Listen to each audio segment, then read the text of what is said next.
cooperation with the Science Fiction League of America.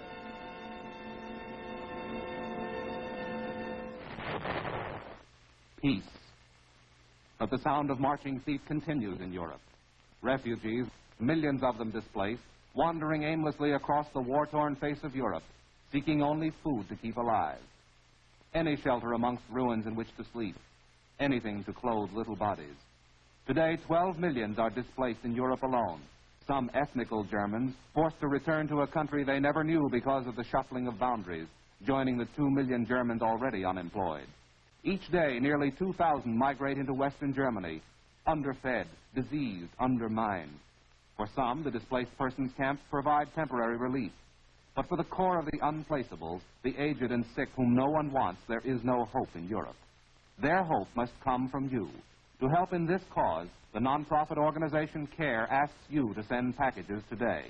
Write CARE, New York, or contact your local CARE office today. Tonight, Tales of Tomorrow presents Blunder, starring Robert Allen and Anne Laurie.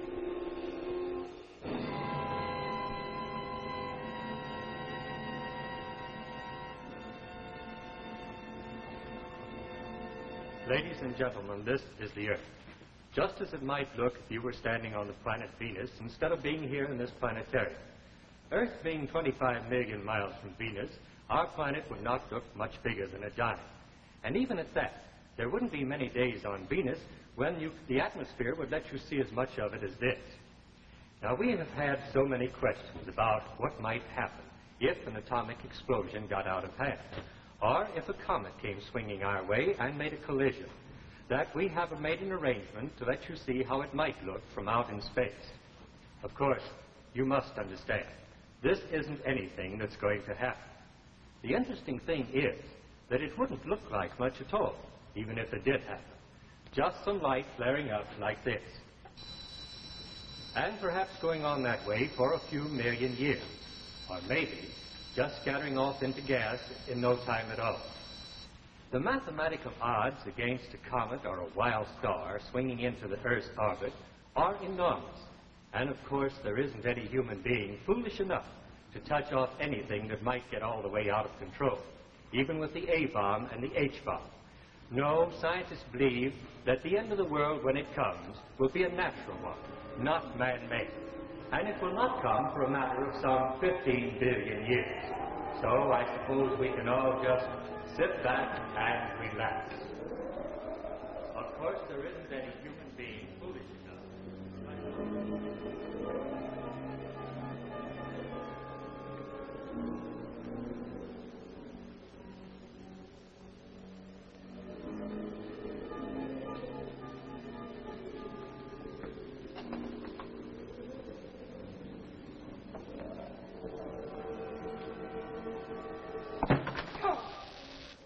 You're not going to...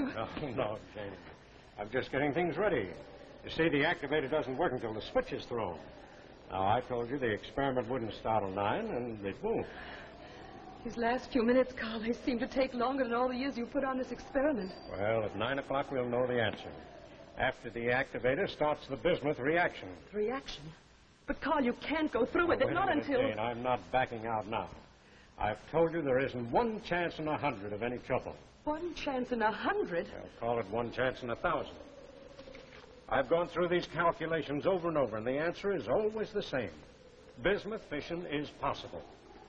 The pile we've filled up down in the mine is going to start off a slow, controlled reaction, not an explosion. But you sent Dunning and the others to Tromsø, Carl. Wasn't that because of the danger?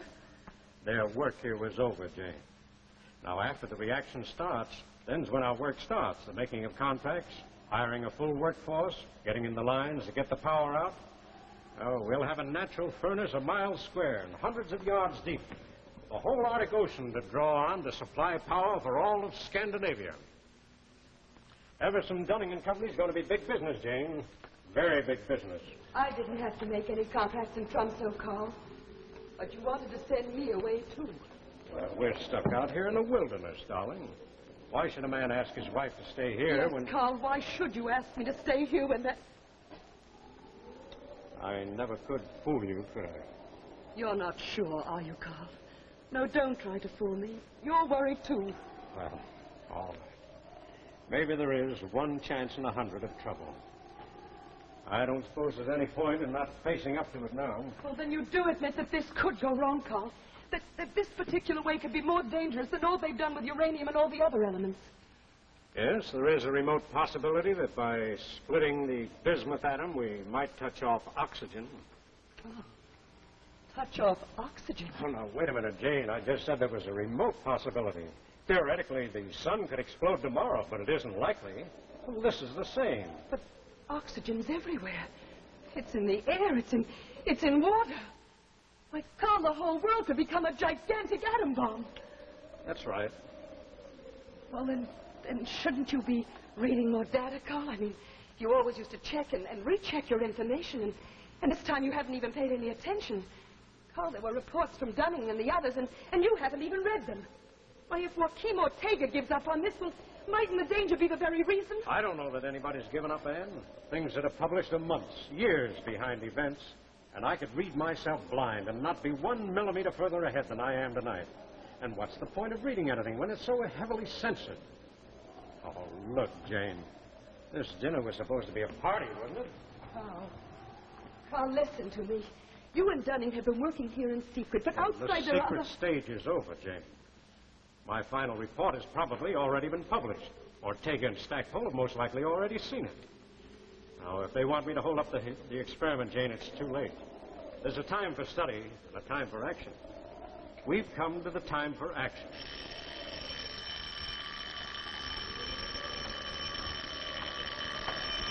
Running at Thompson, calling Carl Emerson. Hello. Thompson. Hello, here. This is Carl. What is it? Carl, are you still holding to the schedule? All set. It goes off at 9. The thing is, someone's been trying to get through on the phone from London. I'm not sure what it's about. I can't take any messages now, Hugh. This is important, Carl. I'll get in touch with you when it's over. I'll be busy till then, so don't try to call me back. Carl, listen to me. You've got to...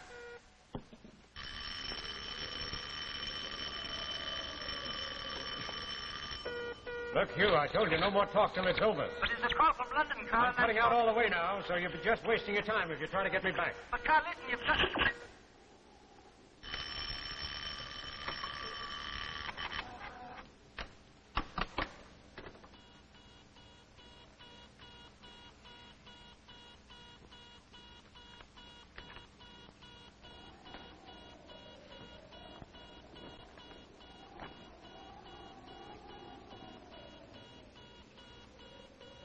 Well, here's to the fission of an element they said could never be split.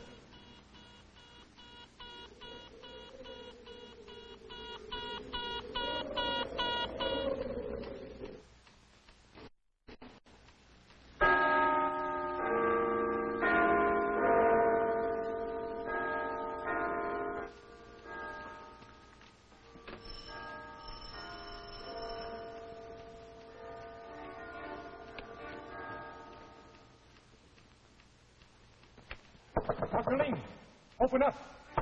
Hurry. Who is it? Open up, Chuling. It's Stackpole. Why, hello, you come in. No, there isn't time. Have you read the Zurich Quarterly yet? Why, just starting it just why, what's the matter? It's Everson. He's experimenting with that bismuth fission theory of his. Experimenting? Yes, I know. It'll set off an oxygen reaction. We know it, but Everson doesn't. How far has it gone? I don't know. I've been trying to get Dunning on the telephone all day. I can't get through. Well, what shall we do? I've chartered a plane. We've got exactly 10 minutes to get to the airport. Wait till I get my coat. Good. I'll get a cab. The cabby. Cabby, here. Cabby. Wait, Stackpole. Wait, I'm coming.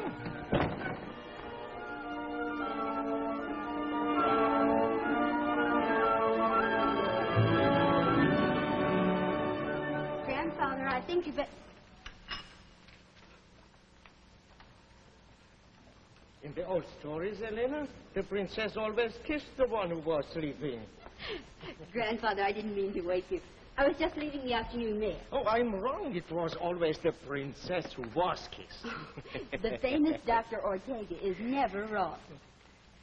There, and if that makes you a sleeping beauty, don't blame me. At my age, Elena, names mean little, kisses mean much. So whenever you see me dozing, This cable came with the mail? Yes, it came about a half an hour ago.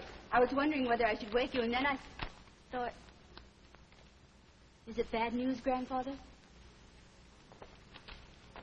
Grandfather, the cable, is it bad news? It's from Stackpole in London. He has seen a new report by Everson. Elena, yes. The Zurich Review with my article on bismuth. The issue should have been in Stockholm and Oslo for almost a week now, no? You've asked me that before. It's been out there since the 12th. If Everson has seen my article, he can't be so insane as to go ahead.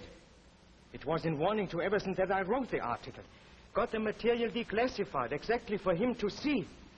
He must have seen it by now. He always reads everything that you... Yes. Everson always used to read everything in his field. But he has been cut off from all of us up there for years. Crumbs from our table. That's all he has been able to get his hands on. But this time, crumbs aren't enough. He has made a mistake. Grandfather, is it a bad one? He's going through with his mine project. The one I wrote this Zurich article to warn him against. When will they learn that censorship works both ways? You mean he might start off a chain reaction that couldn't be stopped?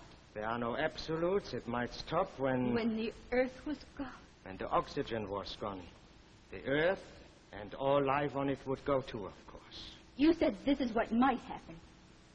By my equations, the probability is, well, call it a matter of some 200 to 1. You mean one chance out of 200 that Everson's reaction might get out of control? It's the other way around, Elena. The other way around.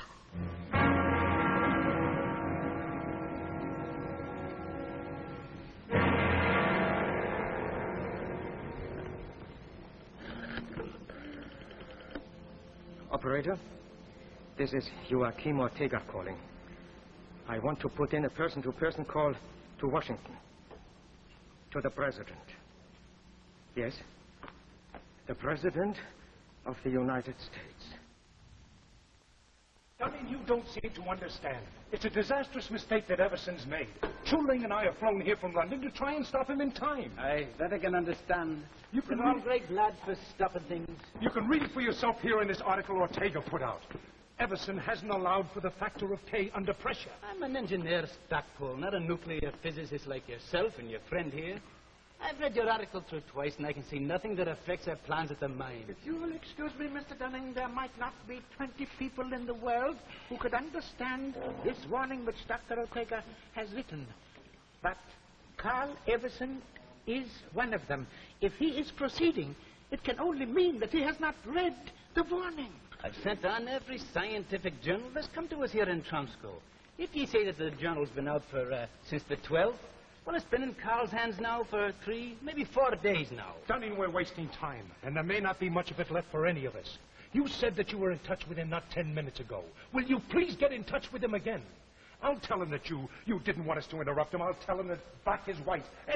Anything, if you'll just let us read these equations to him. Gentlemen, I'm sorry, but I cannot do such a... Beg your pardon, Mr. Dunning. We haven't much time left in which to avert this error. The radio, if you please. Well, I'll be... The radio, if you please, Mr. Dunning.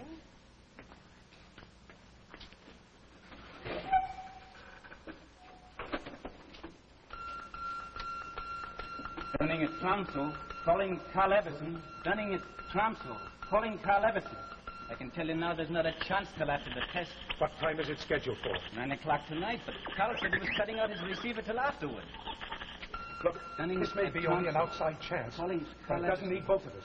You can talk to Everson if Dunning raises him. How about you, Jack? Well, I've made arrangements with the Norwegian Home Minister to let me have a plane to get through to the mine and paratroopers to make a drop in case we can't land. You stick on here and, well, just wish me luck, will you? I wish you lots of luck, Jeff. Goodbye. Calling Carl Everson. Dunning at Tromsø. Calling Carl Everson. Dunning at Tromsø. Calling Carl Everson.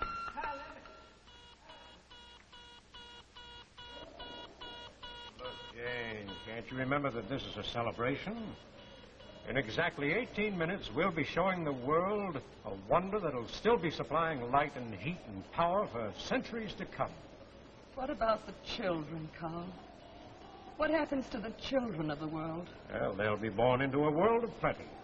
Food, heat, shelter for all. No, I mean, if this goes wrong. It can't go wrong. But, Carl, if it does. If it does, Jane, and that's a very big if, there won't be time for them to suffer. I think I'd like my drink now, Carl.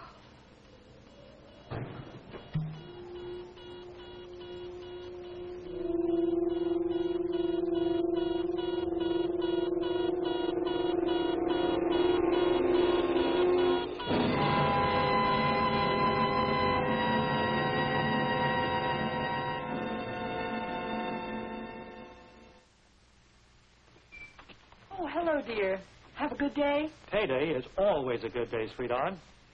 By the way, there was another defense bond in the pay envelope. Here, add this one to the pile. You've certainly saved a lot since you joined the payroll savings plan. I'll say. In times like these, the only way to save is to save before we spend. And the easiest way to save is with United States savings bonds. By putting in only $7.50 a week, in 10 years you'll have bonds and interest worth more than $4,300. Meanwhile, your savings will be helping to make your country strong, for savings bonds are defense bonds. Sign up for bonds where you work or bank. Defense is your job. Buy defense bonds. And now we return to our tale of tomorrow, Blunder.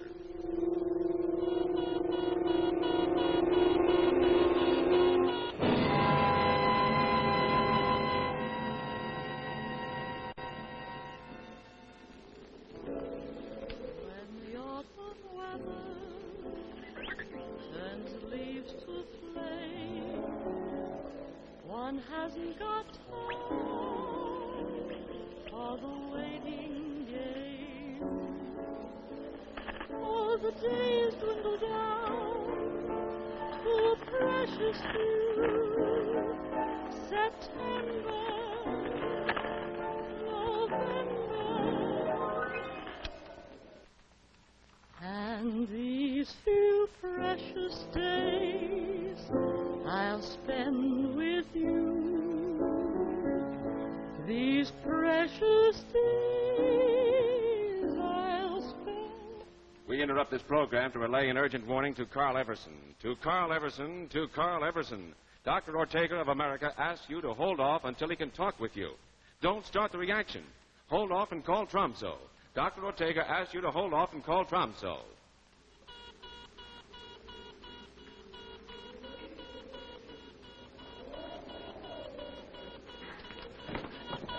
Gunning at Tromso, calling Carl Everson. Gunning.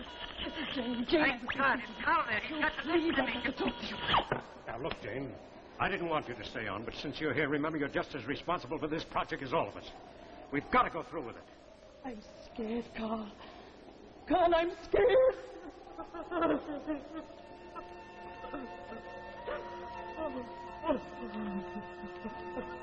I'm sorry. I just keep thinking about those children. Look, don't you think that I think of them, too? Look, Jane, there was a time when I would have waited to check with Ortega and Stackpole. But now it's different. There's a limit to what I can tell them. There's a limit to what they can explain to me. They publish things, sure. Yes, darling, they do publish a little, but what? But it's just the scraps, darling. In Moscow and Leningrad, they can't even publish scraps.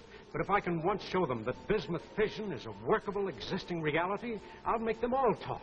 Not about war and weapons, but about the full development of this wonderful new power that's coming into our hands. About the simple, inexpensive plants that they can set up all over the world. I'm thinking of the peaceful development for all the billions of people who've never had enough to eat. Of this cheap, limitless power that can end poverty in the world. Oh, Carl.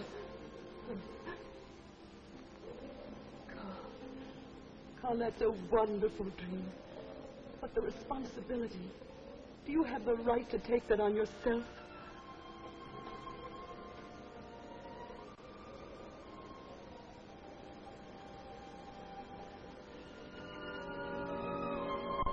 Dunning said that someone was trying to reach him from London. Well, mightn't there just be some factor that you haven't taken into account? Oh, darling, if you just talk to Hugh once more. What good will that do, darling? We know this is going to work. It's for all those children, for the whole world. It's got to work.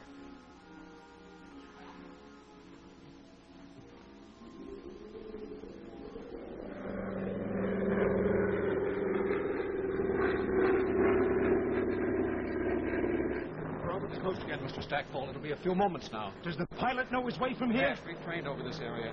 15 or 16 kilometers, we'll be able to see the mine buildings. Good. And you might say a prayer that there'll be some buildings left to see. Carl Everson. This is Jeff Stackpole. Calling Carl Everson. Jeff Stackpole calling Carl Everson. Ortega says, don't set off the reaction. You're forgetting a factor of K. You're forgetting a factor of... There's something wrong with the radio. Oh, yes, here he is. You got it? Carl Everson, this is Jeff Stackpole. Coming in on a plane. We'll be in over the mine within minutes. We'll land by paratroop in the open spaces just north of you. Carl Everson, this is Jeff Stackpole. Stackpole calling Carl Everson. Stackpole calling Carl Everson. Stackpole calling Carl Everson. They haven't. Well, please have them keep trying. Yes, it's top priority and very urgent. Thank you.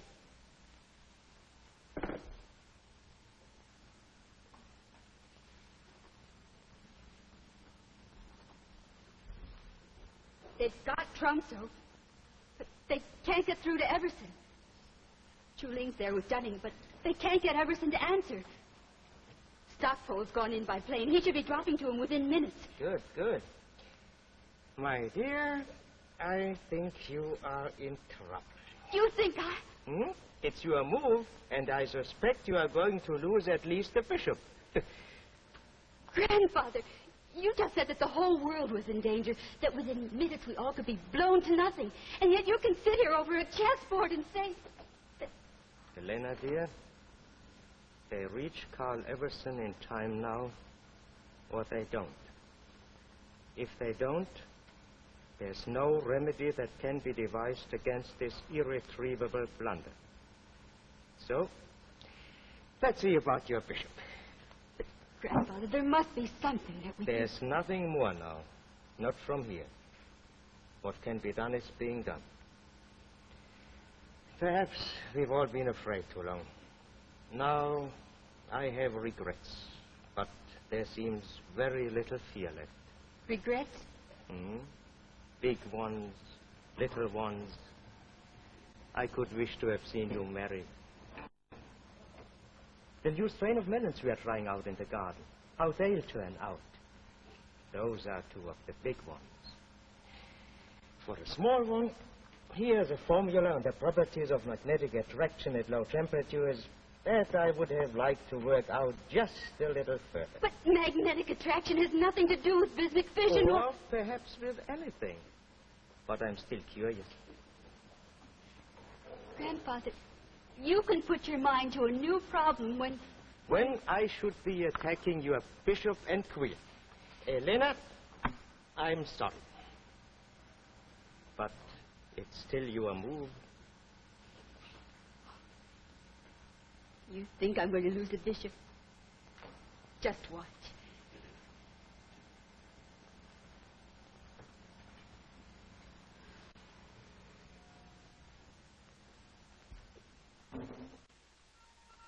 Urgent warning to Carl Everson. Urgent warning to Carl Everson. Don't touch off the reaction. Don't touch off the reaction. If you see or hear a plane approaching, that is Stackpole trying to help you. Urgent warning to Carl Everson. Dr. Ortega says you're wrong, absolutely, positively wrong. Urgent warning to Carl Everson. Urgent warning to Carl Everson. Calling Carl Everson. Stackpole calling Carl Everson. Jump.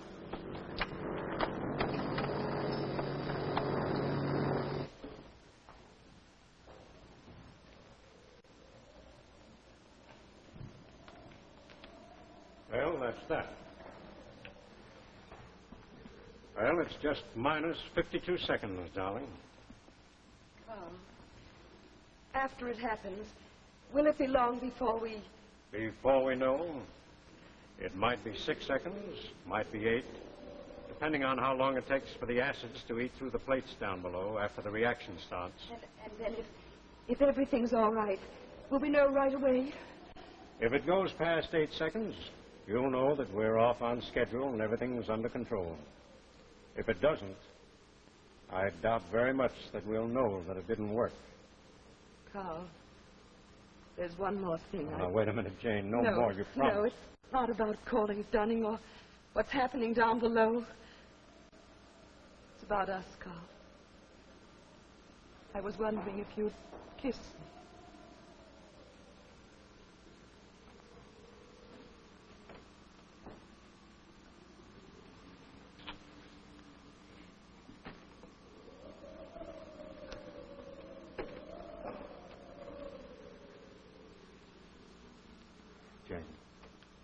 If you say now that I shouldn't... No.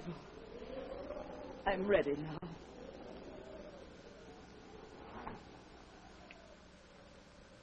It's time.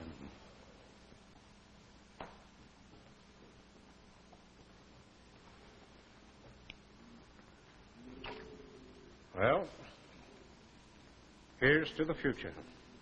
To the future, Carl. Whatever it brings.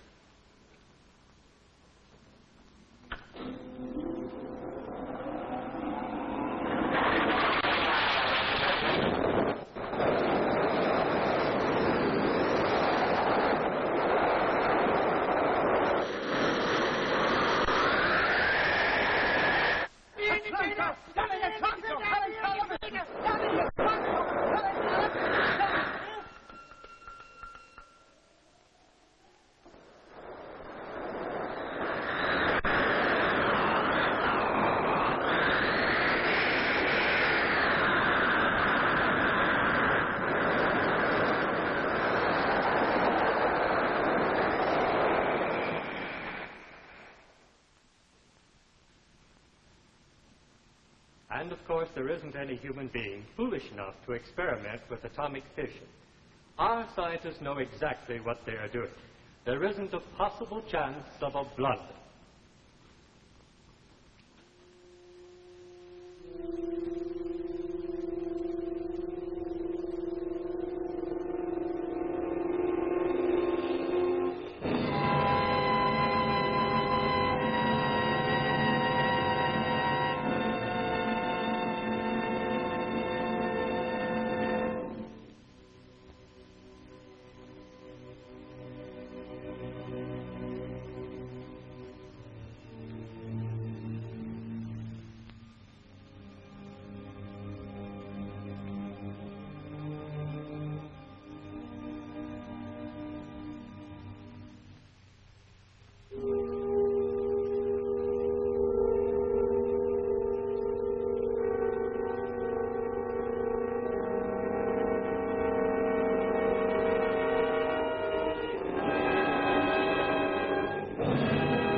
Tune in next week at this same time when Tales of Tomorrow will bring into your home an exciting television play, A Child is Crying.